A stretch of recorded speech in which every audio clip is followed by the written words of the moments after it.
Uma boa noite para todos vocês. Gostaram do saxofone? É só curtir lá, Ângelo Borges, saxofonista brasileiro, tocando bem demais essa música que a gente conhece, o Pai Nosso. Quero saudar toda a igreja com a paz do Senhor, dizer que é um prazer estar com vocês nessa sexta-feira. Para você que vai me assistir amanhã no sábado, ou depois de manhã, de bom dia, boa noite. Estamos juntos aqui para falar das coisas do Senhor e hoje eu quero mostrar um contraste. Nós falamos das características do reino de Deus na aula passada. Só você ir lá no link da aula passada está lá. Né? Nós falamos de características do reino de Deus. E hoje nós vamos falar o fracasso dos governos humanos. Quando se tenta consertar ou ajustar a vida do ser humano, a gente vai entender por que é impossível aos homens terem uma vida perfeita. Eu quero mostrar isso hoje para vocês. E o primeiro texto que nós vamos abrir é em Isaías capítulo 9, versículo 10. Eu vou abrir para vocês aqui, Isaías 9, 10. Então eu vou abrir para vocês: os tijolos ruíram por terra, mas tornaremos a edificar com pedras lavradas. Cortam-se os sicômoros, mas por cedros os substituiremos. Esse versículo aqui mostra que o grande problema do homem é a soberba que está nele, a altivez, o que leva a pensar que ele sozinho, ele de si mesmo, possa remediar a situação lastimável que existe sobre essa terra. Por isso que fala, os tijolos ruíram por terra e cortaram os sicômoros.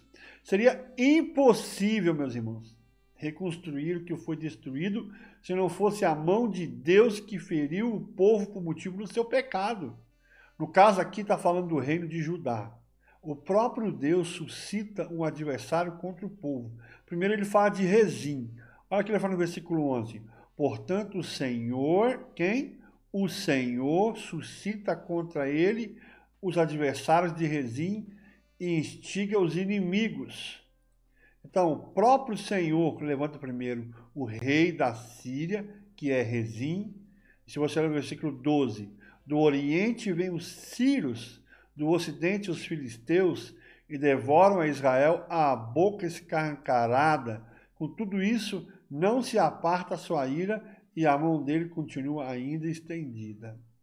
Então, vêm os filisteus, vêm os assírios, capítulo 10, versículo 5.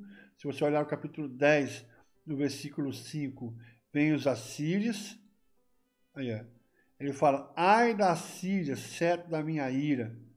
Então, na realidade, em sua mão é um instrumento do meu furor. Então, ainda vai se levantar. E, finalmente, no capítulo 13, vem a Babilônia. Vem a Babilônia. No capítulo 13, finalmente, Deus levanta a Babilônia, o inimigo do povo de Deus. Já vem de um país remoto, desde a extremidade do céu, o Senhor e os instrumentos da sua indignação para destruir toda a terra. Então, na realidade, você vai notar que aqui agora vem, né, os inimigos de Deus, que Deus levanta para ajustar o povo. Às vezes tem que ferir, às vezes tem que mostrar onde está o erro. E todas as ameaças poderiam ter cessado se o povo tivesse escutado, dado ouvidos à voz de Deus e voltado para Deus. Porque não foram as nações gentílicas, mas foi o Senhor que feriu o seu povo. Aí fala no versículo 13, 9 e 13, Isaías 9, versículo 13, olha o que ele fala aqui, vou abrir para vocês. 9, versículo 13. Ele diz assim, todavia este povo não se voltou para quem o fere, nem busca ao Senhor dos exércitos. Veja isso, meus irmãos. Então, os pecadores de Israel são inúmeros. E só nesse capítulo, os pecados de Israel são inúmeros. E só nesse capítulo a gente lê sobre vários delitos graves. E quais são os graves, né? Se você olhar todo o capítulo, você vai ver. Agora, todas as profecias de Israel terminam apontando para o reino do Senhor Jesus, o reino messiânico, que é a solução, é a única solução para todos os povos dessa terra é o reino messiânico de Jesus. Então, se você olhar quais são os problemas externos, a gente pode começar a ler Isaías 9, versículo 7. Isaías 9, 7. Ele fala assim: para que se aumente o seu governo e venha paz sem fim sobre o trono de Davi e sobre o seu reino, para estabelecer e o firmar mediante o juízo e a justiça, desde agora para sempre, o zelo do Senhor dos Exércitos fará isto. O Senhor enviou uma palavra contra Jacó e ela caiu em Israel. Todo o povo saberá, Efraim e os moradores de Samaria, que em soberba e altivez de coração diz. Aí fala, os tijolos ruíram por terra, mas tornaremos a edificar com pedras lavradas, etc e etc. Então, as guerras somente vão acabar quando Jesus começar a reinar. Então, todo o mal que está instaurado neste mundo, toda corrupção, todo egoísmo, toda altivez, todas as contendas, as divisões, porque só Ele que vai julgar as nações com equidade. Só Ele vai julgar as nações, e é isso que nós lemos no versículo 9, no versículo 7, desculpa. Estabelecer o seu juízo e firmar mediante o juízo e a justiça, desde agora para sempre.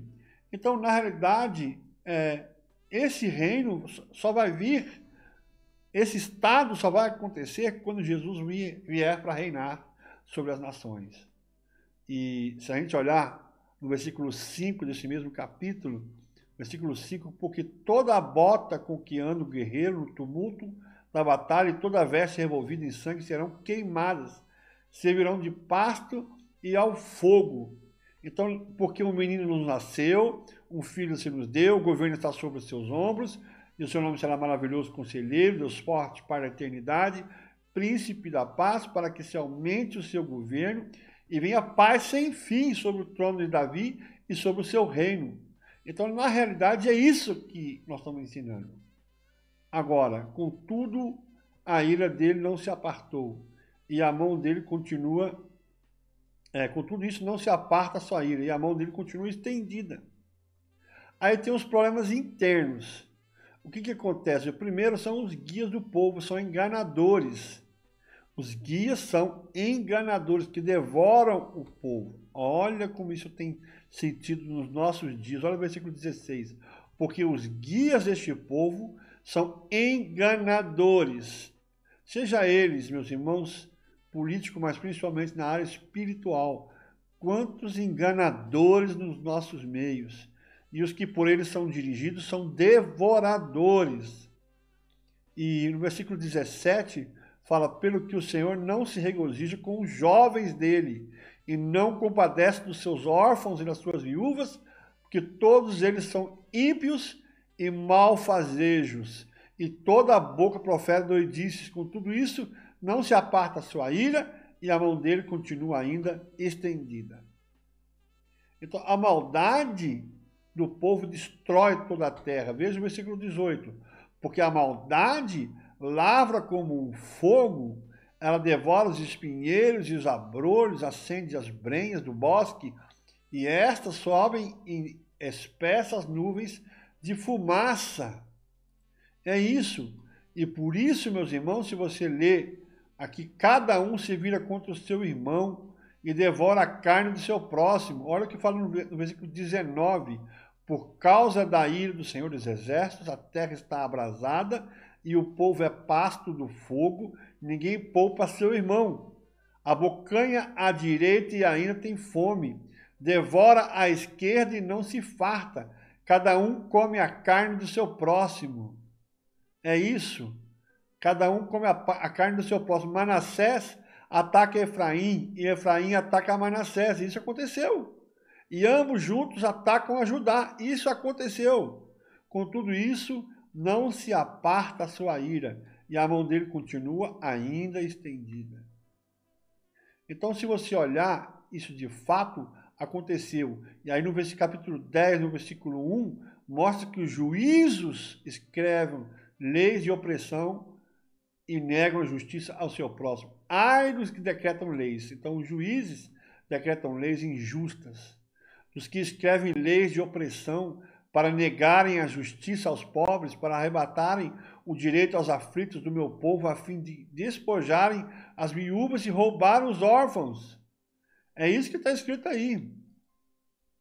Contudo, se você olhar no versículo 4, ele repete: nada mais vos resta a fazer, senão dobrar-vos entre os prisioneiros e cair entre os mortos. Com tudo isso, não se aparta a sua ira, e a mão dele ainda continua estendida. Então, se você olhar, Jeremias também faz uma comparação semelhante. Se você abrir em Jeremias 9, no capítulo 9, versículo 2, Jeremias 9, no versículo 2, ele fala assim: provera a Deus eu tivesse no deserto uma estalagem de caminhantes, então deixaria o meu povo e me apartaria dele, porque todos eles são adúlteros, são um bando de traidores, curvam a língua como se fosse o seu arco para a mentira, fortalecem-se na terra, mas não para a verdade, porque avançam de malícia em malícia e não me conhecem, diz o Senhor. Guardai-vos cada um do seu amigo e de irmão, nenhum vos fieis, porque todo irmão não faz mais do que enganar, e todo amigo anda caluniando. Cada um zomba do seu próximo e não falam a verdade, ensinam a sua língua a proferir mentiras, cansam-se de praticar a iniquidade, vivem no meio da falsidade, pela falsidade recusam conhecer-me, diz o Senhor. Meu Deus, meu Deus, meu Deus, meu Deus. O que eu quis mostrar para vocês aqui, que não existe solução. Não existe solução para o homem. A única solução é se vier o reino salvífico, o reino do Senhor Jesus ser estabelecido primeiro nos corações, a partir da sua igreja, e depois na eternidade, quando ele vier buscar o seu povo, quando ele vier buscar o seu povo. É isso. Então, o que nós aprendemos hoje? Nós aprendemos que o grande problema do homem é a sua soberba, a sua altivez. Ele não dá ouvidos a Deus, né? E você pode tentar consertar, e às vezes em pequena escala, na sua casa, na sua família, né? Você pode tentar consertar os seus problemas, o pecado, você pode tentar resolver os problemas, mas se Jesus não reinar no seu lar, em vão você vai tentar, porque a altivez e o orgulho vão ser despertados novamente. E às vezes os ataques que nós recebemos por fora, né? Quem é atacado, né? Mas a gente tem que correr e voltar para os caminhos do Senhor, né? Só o Senhor Jesus pode dar solução para as nossas famílias. E semana que vem eu quero falar com vocês sobre as profecias contra as nações inimigas. Isso aqui nós vamos ver. E depois nós vamos ver a importância dos remanescentes das nações. Então, por mais que Deus usou aquelas nações como instrumento, né, eles foram para o cativeiro, mas Deus não poupou aquelas nações, porque elas estavam erradas, errantes do mesmo jeito. Agora, semana que vem nós vamos falar sobre a administração das nações, e eu quero terminar falando sobre os remanescentes das nações pagãs. Ok, então, por hoje é só, pessoal, por hoje é só. Eu quero falar um pouco mais rápido com vocês, para que não seja uma sexta-feira muito longa, e vocês tenham o prazer em me ouvir aqui todas as sextas-feiras. Então vai escutar, leia capítulo 9, capítulo 10 de Isaías. Deus abençoe a vida de vocês. Será que tem uma música que eu quero tocar para vocês hoje? Será que tem? Acho que eu quero tocar essa mesma música que eu ouvi aqui. Deixa eu ver se eu consigo achar. Quero agradecer você por ter ficado comigo até agora, né? E domingo de manhã, 9 horas. Domingo à noite, às 19 horas, na igreja. Domingo, Dia das Mães. Desde já, um feliz Dia das Mães. Mas tem uma mensagem especial para você que vai me ouvir no domingo. Deus abençoe a vida de vocês. Aí, ó. Essa música é linda. É uma das minhas prediletas. Ela é Teu Reino, Quem canta é Fred Arraes. Vai lá, curte Fred Arraes no Spotify e também no YouTube. Vamos ajudar esses cantores que cantam com alegria, cantam a verdade de Deus. Fred Arraes, Teu Reino. Essa música é linda, de fato. Muito obrigado por ter ficado comigo até agora, hein?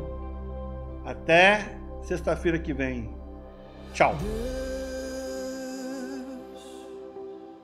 eu não quero uma religião.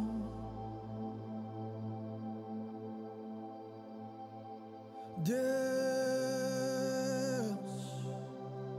eu não quero só ouvir falar de ti. Deus,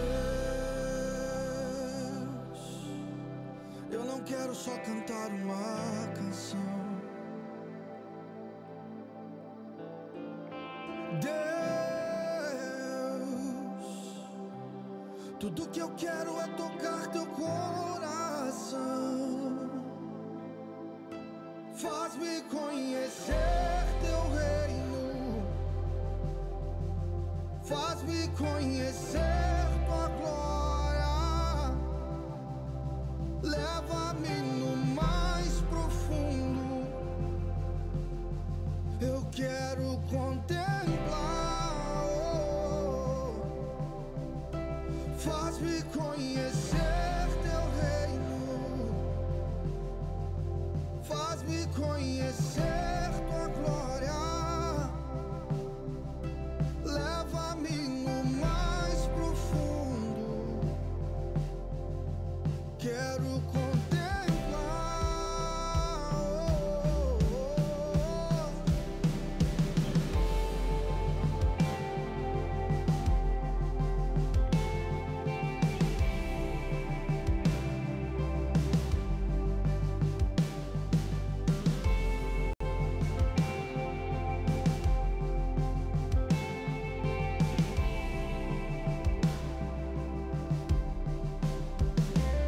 beleza.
conhecer teu reino, faz-me conhecer tua glória.